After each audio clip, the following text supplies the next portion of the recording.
Alors, qu'est-ce qui se passe quand on veut tuer une personne de la sorcellerie?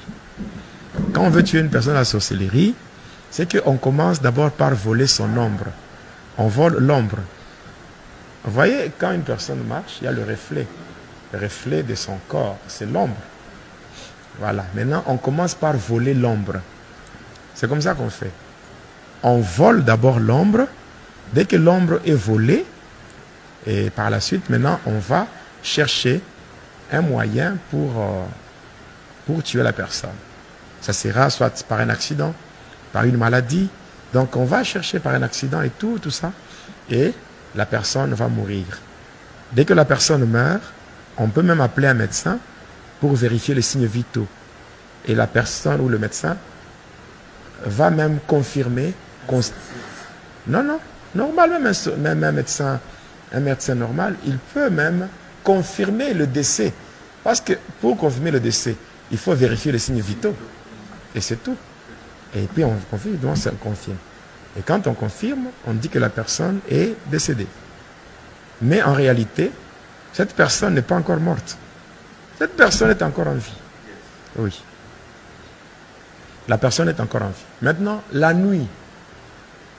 La nuit maintenant, quand on va aller enterrer la personne. Maintenant, la nuit, tous les sorciers qui étaient dans le complot, ceux qui ont orchestré la mort de la victime, vont se réunir au cimetière et ils vont entourer la tombe. Et le sorcier qui a fait le sacrifice, on va lui donner un fouet. Et on appelle ça le fouet d'appel. Il va avancer et quand il sera devant la tombe, il va frapper 3 fois. Dès qu'il frappe 3 fois, la personne que vous avez enterrée va sortir. Quand la personne sort, on prend l'ombre qui était volée et on lui retourne ça. Et là, la personne est consciente. Et la personne va même reconnaître les gens qui l'entourent. Et à ce niveau-là, la personne ne peut plus rien faire. À ce moment-là, il n'y a pas de secours. Même si la personne crie, il n'y aura rien. Même si la personne appelle Jésus, même Jésus ne viendra pas. Même si Jésus-Christ est un secours qui ne manque jamais dans la détresse, là, il ne viendra pas. Parce que Jésus n'est pas un Dieu des morts. C'est un Dieu des vivants. C'est pendant qu'on est en vie qu'on peut faire recours à lui. Donc, dès qu'on meurt, c'est fini. Et là, qu'est-ce qu'on va faire? On va chercher maintenant un œuf non préparé. Et on va l'écraser sur la tête de la personne afin de rendre sa conscience stérile. Après avoir fait cela, on va utiliser un objet qui ressemble à un malaxeur. Donc, il y a une boule d'un côté. On va frapper au niveau de la nuque. Quand on frappe, c'est cette fois-là maintenant que la personne va mourir. Maintenant, avant cela, si la personne qui l'avait sacrifié avait besoin de l'utiliser, soit au champ, à la pêche, là on va le laisser. Et quand on laisse, et on va l'utiliser à un travail précis. Et pendant le temps qu'on l'utilise et qu'on ne l'a pas encore tué, il y a des fois, on peut même voir cette personne ici dans le monde. On peut voir, on vous dira que non, quelqu'un a vu tel. Et la personne qui a vu est allée aussi voir d'autres. J'ai vu tel. Mais non, celui-là, la personne dont tu parles, cette personne est morte il y a longtemps, on l'a déjà enterrée. Cela veut dire que cette personne, on l'a déjà enterrée, mais on ne l'a pas encore tuée dans la sorcellerie. Et c'est lorsque la personne va se fatiguer par rapport au travail qui lui a été donné. Quand la personne se fatigue, c'est là qu'on va encore ramener pour frapper et tuer et manger. Comment? Dans le cercueil, il n'y en a pas? Il n'y en a pas? On a déjà pris. Non, il n'y en a pas, on a déjà pris. Non, c'est dans une dimension maintenant ésotérique. Ésotérique, c'est-à-dire que c'est comme dans ce monde ici. Vous pouvez être avec un sorcier. Vous êtes là, vous êtes en train de parler avec un sorcier. Il peut utiliser son deuxième corps. Il a un corps normal et le corps astral. Et par rapport à ça, il peut être avec vous, en train de vous ensorceler, vous êtes là. Voilà. C'est pour cela, un enfant de Dieu doit avoir le Saint-Esprit. Il y a des choses que peut-être je ne peux pas voir, mais le Saint-Esprit voit ça. Et il te révèle. Et tu peux même dire à la personne, arrête ce que tu fais. Arrête ce que tu es en train de faire. C'est le Saint-Esprit qui vous a révélé. Je pense que j'aurai à répondre, quand viendra le moment des questions, j'aurai à répondre à tout ça. Maintenant, quand la personne sort, la personne sort de la tombe, après on frappe au niveau de la nuque, la personne tombe, la personne meurt. Maintenant, à partir de là, on va proposer 5 noms. 5 noms de bêtes. Chèvre, mouton, porc, vache, tout ça. On propose 5 noms. Et là, on va faire le tirage au sort. On tire au sort. Si ça tombe en une chèvre, là, on va prendre le cadavre qui est là. Maintenant, on le transforme, ça devient une chèvre. Et maintenant, on va dépecer. Quand on va dépecer comme ça par le bourreau, on va maintenant appeler les femmes de cimetière et les mamans sorcières. On va leur donner ça. Et elles vont maintenant rentrer dans le monde des humains, vendre ça dans des marchés. Oui. Vendre ça dans des marchés. Et le reste, le sorcier mange là-bas.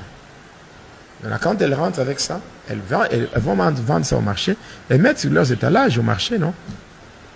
Et maintenant, sur leurs étalages, il y a une main. On appelle ça la main d'appel. C'est une main qui est invisible aux yeux charnels.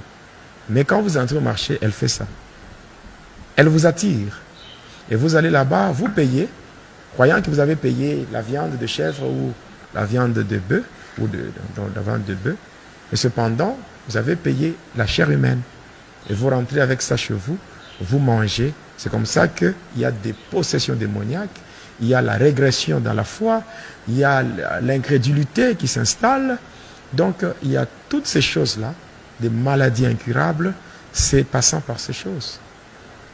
Il y a des fois, on prend le sang humain, on transforme, ça devient de l'huile de palme, on amène dans le marché et les gens achètent. Les gens achètent ça. Il y a des fois, les sorciers transforment les doigts des cadavres, on transforme ça, ça devient des gros frétins. On amène dans le marché. Donc, il y a beaucoup de choses qui se font. Il y a des choses qui se font, on peut transformer, on transforme beaucoup de choses. On peut prendre l'eau, c'est-à-dire, on peut prendre un cadavre, on le laisse pendant 4 jours. Et quand le cadavre commence à se décomposer, le corps commence à sécréter un liquide. Et ce liquide-là, on le prend et on commence à vendre sous forme d'huile, ou bien on donne ça aux sorciers qui ont de boulangerie, les mamans qui font des beignets, on leur donne, ils mettent dans l'eau pour faire la pâte, tout ça, faire le pain, le beignet, tout ça. Et les gens achètent, hein, ça attire les clients, tout ça. Les gens achètent sans savoir ils mangent quoi. Et tout ça. Donc, cette même eau est donnée aussi aux faux prophètes. Aux faux prophètes, ils utilisent cette eau-là, où les gens vont dans des églises, ils prennent de l'eau et tout, sans savoir c'est quoi. Et quelqu'un dit, moi, je suis allé avec des... Eux ne peuvent pas faire la magie. Parce que c'est comme, un exemple, un magicien fait la magie, il exécute son travail, il fait une démonstration, un numéro, il prend un petit caillou, il met dans sa main. Il dit, regardez dans ma main, vous voyez quoi? Un caillou. Il ferme la main. Et après, il fait quelques incantations. Quelque temps, il ouvre la main. Il dit, mais regardez, qu'est-ce que vous avez vu? Il y a maintenant un bonbon. Les gens voient que c'est un bonbon. Mais qu'est-ce qui se passe? Qu'est-ce qui s'est passé? Entre le magicien et le spectateur, il y a un voile d'aveuglement. Quand il ferme la main, il y a un démon qui vient avec un bonbon. Lui, il ouvre, vous ne voyez pas. Le démon change, il met le bonbon et il prend le caillou. Quand il ouvre, il vous montre ça, il ouvre, donc il enlève le voile. Vous regardez, vous voyez qu'il a fait la magie. C'est ça. Donc, un faux prophète, un faux serviteur, vous lui amenez votre bidon rempli d'eau. Pendant qu'il est en train de faire la prière, les démons déversent tout. Et on remplit avec de l'eau qui vient de cadavres en décomposition et on vous donne. Et vous rentrez avec ça et il y a des problèmes qui arrivent. Vous buvez, vous aspergez dans la maison, vous mélangez.